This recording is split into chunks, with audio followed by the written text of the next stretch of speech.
Bon. Bonjour tout le monde. Alors on va commencer la correction de la page 186. Ensuite la page 187.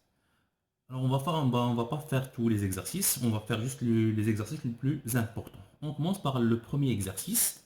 Compléter les phrases. Alors on mesure la tension électrique à l'aide de quoi? D'un voltmètre. L'unité de la tension électrique est le volt, de symbole V. Un voltmètre se branche en dérivation entre les bornes d'un dipôle. Il existe entre les bornes d'un récepteur parcouru par un courant une tension. Alors, c'est ça ce qu'on a fait à travers la révision que je vous ai envoyée la dernière fois à travers la vidéo. On passe à l'exercice numéro 2. Un circuit électrique ouvert comporte une pile, une lampe et un interrupteur. Alors, il faut souligner sur le mot un circuit électrique ouvert. La tension aux bornes de l'interrupteur est quoi? Est non nulle. Pardon? Est non nulle. D'accord.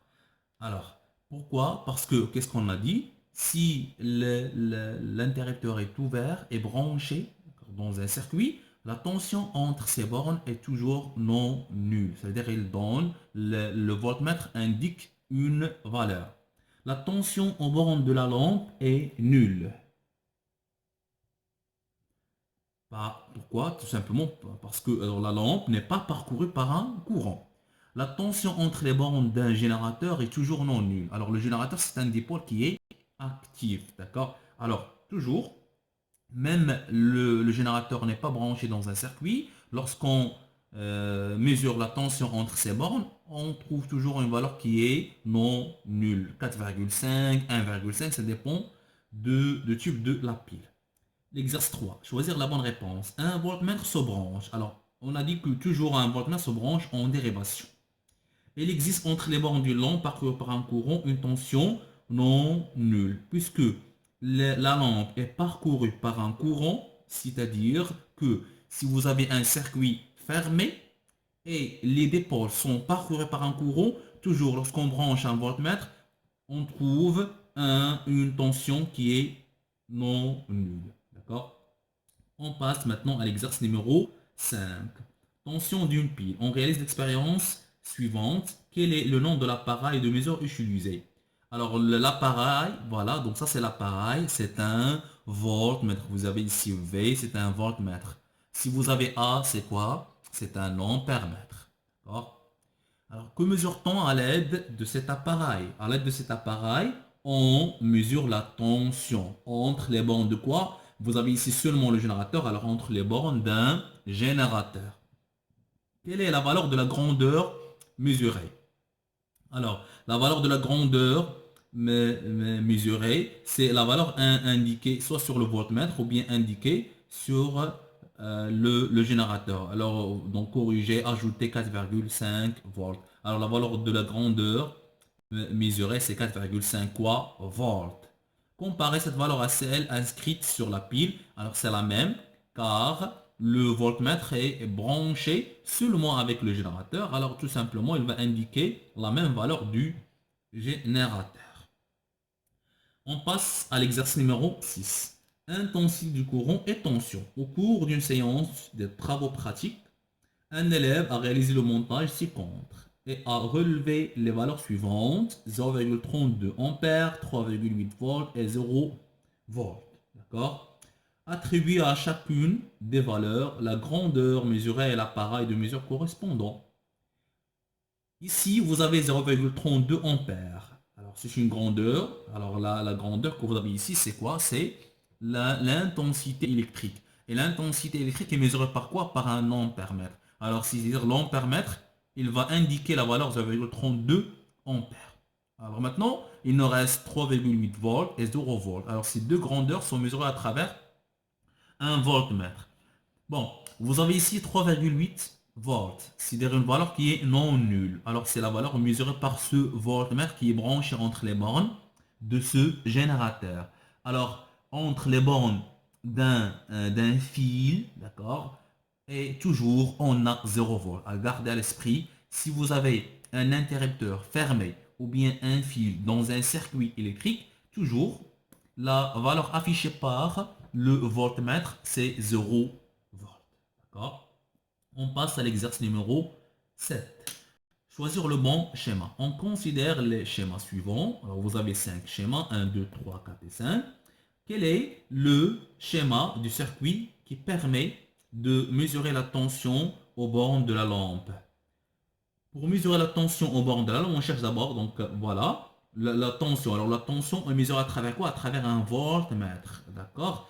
Bon, alors c'est le schéma numéro 4. Car entre les bornes d'un voltmètre, on a branché un voltmètre. Et vous avez la borne V, il y a avec la borne positive, la borne COM, il y a avec la borne négative. D'accord? Alors c'est le schéma 4. Et à travers le schéma 4, on mesure la tension entre les bornes de la lampe. Indiquer les schémas incorrects. Alors, dans le schéma numéro 1, c'est un bon schéma, tout simplement, car on a branché le voltmètre entre les bornes d'un générateur. Vous avez ici la borne V, là où vous avez le volt lié avec la borne positive, la borne COM liée avec la borne négative, c'est bien. La même chose pour le schéma numéro 2, le voltmètre est branché en dérivation entre le borne de ce moteur. On a COM avec la borne négative, V avec la borne positive. Alors, le schéma numéro 3, regardez, le voltmètre est branché ici en série. Alors, c'est faux. On doit brancher le voltmètre en dérivation. Alors, le schéma numéro 3 est incorrect. D'accord? On passe. Le schéma 4, et c'est un bon schéma. On a déjà indiqué que c'est le bon schéma dans la première question. Alors, le schéma 5, vous avez l'ampèremètre. Qu'est-ce qu'on a dit? On a dit que l'ampèremètre est toujours branché en série. Donc, c'est faux. L'ampèremètre ne doit pas être branché en dérivation. Très bien. Alors, on passe à l'exercice numéro 8. Bon, alors, vérification de la tension d'une pile. Bon, on passe à l'exercice numéro 9, pardon. On ne va pas faire l'exercice numéro 8 pour gagner du temps. Affichage spéciaux. Deux élèves mesurent la tension aux bornes d'une lampe dans un circuit. Ils trouvent les résultats suivants. Bon, alors on passe à l'exercice numéro 9, affichage spéciaux. Deux élèves mesurent la tension aux bornes d'une lampe dans un circuit. Ils trouvent les résultats suivants. Bon, alors, mesure réalisée par l'élève numéro 1. Qu'est-ce qu'il a trouvé? Il a trouvé numéro 1. D'accord, le multimètre que vous avez ici, sur le voltmètre, affiche la valeur 1. Alors que la mesure réalisée par l'élève numéro 2, le multimètre ou bien ce voltmètre affiche la valeur moins 3,2. Que signifient les affichages indiqués par les multimètres dans les deux cas? Alors, ça signifie quoi pour l'élève numéro 1? Alors, c'est-à-dire que elle n'a pas choisi le bon calibre, tout simplement. Alors, pour l'élève numéro 2, elle a inversé le branchement. D'accord? C'est-à-dire elle a branché la borne positive avec la borne COM et la borne négative avec la borne positive du générateur. C'est pour cela que, donc, ce multimètre a affiché la valeur qui est négative. Comment on doit procéder chacun des deux élèves pour effectuer une mesure correcte? Alors, qu'est-ce qu'on a dit? Pour l'élève numéro 1, il n'a pas choisi le bon calibre, alors il doit chercher le bon calibre. Donc il doit diminuer la valeur pour trouver le bon calibre. Alors que l'autre élève, l'élève numéro 2, il doit tout simplement inverser le branchement. Il doit faire la borne V avec la borne positive et la borne COM avec la borne négative du générateur. On passe à l'exercice numéro 11. Dans le montage suivant, le voltmètre indique 3,8 volts. Tout simplement, pourquoi? Parce que l'interrupteur K2 est ouvert. Et qu'est-ce qu'on a dit? Si un interrupteur est ouvert, alors donc le voltmètre affiche une valeur qui est non nulle. Très bien. Bon, alors, vous avez ici K1 fermé, K2 ouvert. On doit remplir le tableau suivant. Alors le voltmètre indique quoi? Le voltmètre il va indiquer 3,8 volts. Car K1 est fermé et K2 est ouvert. Alors, si K1 est fermé et K2 fermé, alors le voltmètre va indiquer 0 car tout simplement K2 est fermé. Si K1 est ouvert et K2 est fermé, toujours le voltmètre va indiquer 0 car K2 toujours il est fermé. Si K1 est ouvert et K2 ouvert, le voltmètre va indiquer la valeur 3,8 volts car K2 est ouvert même si K1 est ouvert. Bon, l'exercice numéro 12, voltmètre à cadran. Et c'est ce qu'on a fait dans la leçon, d'accord, à partir de l'expérience qu'on a fait ensemble. Voltmètre à cadran, on mesure la tension d'une pile à l'aide d'un voltmètre à cadran comportant 100 gradations. L'aiguille se stabilise sur la gradation 60 lorsqu'on utilise le calibre 10 volts. Quelle est la valeur de la tension de la pile? Bon, alors si on a un voltmètre à cadran, pour calculer la valeur de la tension U, on doit utiliser la relation suivante. U égale à C fois petit n divisé par grand N. D'accord? Égal. Alors C c'est quoi? Alors C c'est le calibre. D'accord? N c'est le nombre de divisions indiqué par l'aiguille. Et grand N c'est le nombre total de gradations. Qu'est-ce que vous avez ici? Alors, vous avez un cadran comportant 100 gradations. D'accord? Alors, c'est-à-dire grand N, c'est 100. Et l'aiguille se stabilise sur la gradation 60. C'est-à-dire petit n égale à 60. Lorsqu'on utilise le calibre, alors le calibre, c'est 10 volts.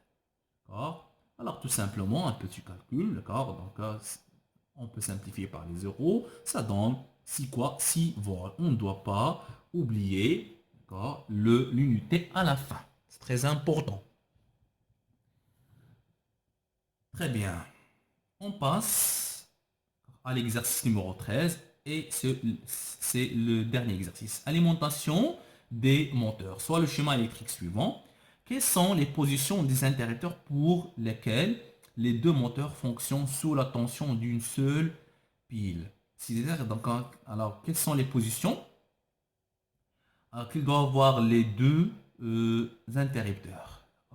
Dans le premier cas, pour que les deux moteurs fonctionnent sous la tension d'une seule pile. Alors, on doit basculer l'interrupteur K1 dans la position 2 et l'interrupteur K2 dans la position 3 pour que les deux moteurs fonctionnent avec une seule pile. De cette façon, alors, vous avez ici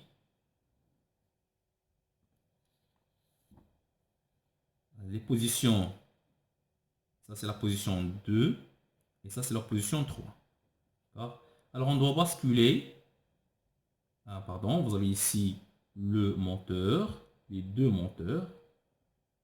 Alors, ça, c'est quoi? Ici, ça, c'est K1 et ça, c'est K2. Le voilà, regardez maintenant. Le circuit est fermé et les deux moteurs fonctionnent avec une seule pile. Maintenant, chacun des moteurs fonctionne sous la tension d'une seule pile. Bon, tout simplement, on va basculer l'interrupteur K1 vers la position 1. Et dans ce cas, le moteur K1 va fonctionner avec seulement ce générateur. Et on va basculer l'interrupteur K2 vers la position 4. Et dans ce cas, le moteur va fonctionner seulement avec sous la tension d'une seule pile. Très bien. Bon, alors on va s'arrêter ici. Et je pense que vous avez bien compris la correction de ces exercices qu'on a fait. Et merci.